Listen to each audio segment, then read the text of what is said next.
Ismaël Barmou. Je suis du secteur privé initialement. Je suis directeur général de la Société de transformation alimentaire, coordinateur de l'Afrique de l'Ouest pour la mise en place du secteur Scale Up Nutrition pour le réseau des entreprises. On a souvent tendance de penser que c'est le secteur privé qui, en lui seul, pourra apporter quelque chose à la nutrition, mais il ne faut pas oublier qu'on parle d'entreprises et par conséquent, les entreprises également ont un intérêt qu'elles peuvent avoir de s'immiscer dans la nutrition. L'un des principaux intérêts, c'est que, bien entendu, il peut y avoir des mobilisations en termes de meilleure santé pour les entreprises. Par exemple, tout simplement augmentant ses capacités de mise à disposition de produits sur les marchés. C'est une façon assez simple de faire un lien, si vous voulez, entre la nutrition et une entreprise. Mais il n'y a pas que ces volets-là. Il peut y avoir des entreprises qui n'ont pas forcément de produits à mettre sur du marché, mais qui ont envie d'avoir un impact ou d'avoir, si vous voulez, en termes de responsabilité sociale, une vision qui puisse porter sur la nutrition. Dans les deux cas, c'est des intérêts et des exemples pratiques.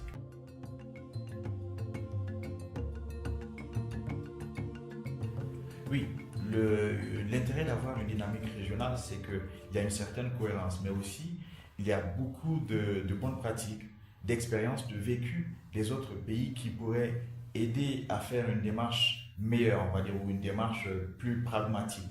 On va juste apprendre des leçons qui ont été apprises dans les autres, ou des expériences qui ont été faites dans les autres pays, pour en quelque sorte en tirer des leçons et les mettre en place rapidement et efficacement dans la région de l'Afrique de l'Ouest. Il ne faut pas oublier qu'on parle d'entreprises et les entreprises ont le pragmatisme de vouloir quand même être efficaces, être rapides, être pragmatique dans la mise en place des choses.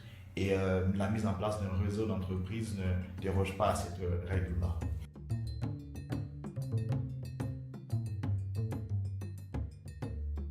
Oui, on peut naturellement citer quelques exemples de choses qui se sont plutôt bien passées. Au Niger, nous avons eu un lancement par exemple avec une campagne couplée de communication sur les produits nutritionnels. Et nous avons couplé cette campagne-là avec une activité d'étudiants en médecine et en nutrition et en agroalimentaire par exemple, qui sont allés sur le terrain, si vous voulez, un peu véhiculer le message de la bonne alimentation, de la bonne nutrition. Et ça par exemple, pour nous, c'est un impact assez important qu'on pourrait avoir juste par véhiculant ces messages-là.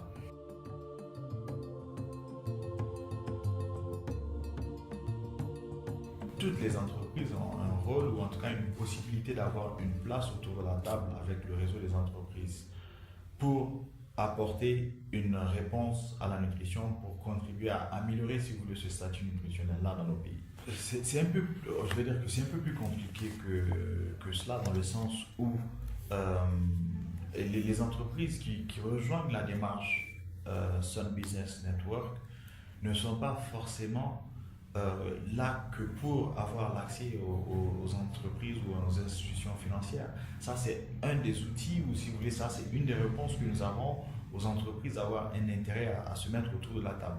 J'ai parlé également de la possibilité de créer des opportunités au niveau des marchés, de la possibilité d'avoir de l'assistance technique, de la possibilité de bénéficier d'un certain réseautage, y compris au niveau des entreprises qui sont ou dans la sous-région ou de façon internationale. Mais c'est vrai qu'aujourd'hui, de façon globale, nous avons des interlocuteurs qui sont également des partenaires financiers importants et qui pourraient faire l'intérêt pour certaines entreprises de, si vous voulez, catalyseurs à venir, ou en tout cas de motivation à venir s'installer avec le reste des entreprises pour améliorer le réseau national.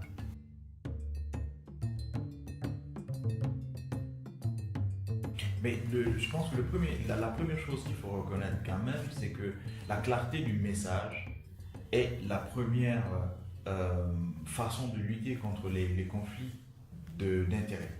Alors, à partir du moment où nous avons un message clair, concis envers nos futurs partenaires ou les entreprises qui ont envie de s'impliquer dans la démarche, je pense qu'on évacue déjà cette question de conflit d'intérêts parce que déjà au départ, les entreprises s'engagent à avoir une incidence sur tel ou tel aspect de la nutrition avec des éléments de capacité, de possibilité de mesurer un peu, si vous voulez, l'impact de ces engagements-là. À partir du moment où on s'engage sur des critères qui pourront apporter à la nutrition, ben on lève également, ça c'est un deuxième niveau si vous voulez d'élimination de conflits d'intérêts, on élimine également ces aspects-là. Et au-delà, si vous voulez, il y a un autre aspect qui me tient particulièrement à cœur, c'est le fait de pouvoir communiquer avec toutes les parties prenantes. Le fait de partager l'information de la démarche, y compris au niveau du réseau des entreprises, vers les parties gouvernementales, vers les parties des entreprises, excusez-moi, plutôt des parties des bailleurs de fonds, de partager l'information au niveau des institutions financières qui pourront faire partie des gens qui nous accompagnent. À partir du moment où on a une communication claire avec toutes ces parties prenantes, et on évacue également cette question de conflit d'intérêts. Voilà ce que j'ai envie de dire sur cette question.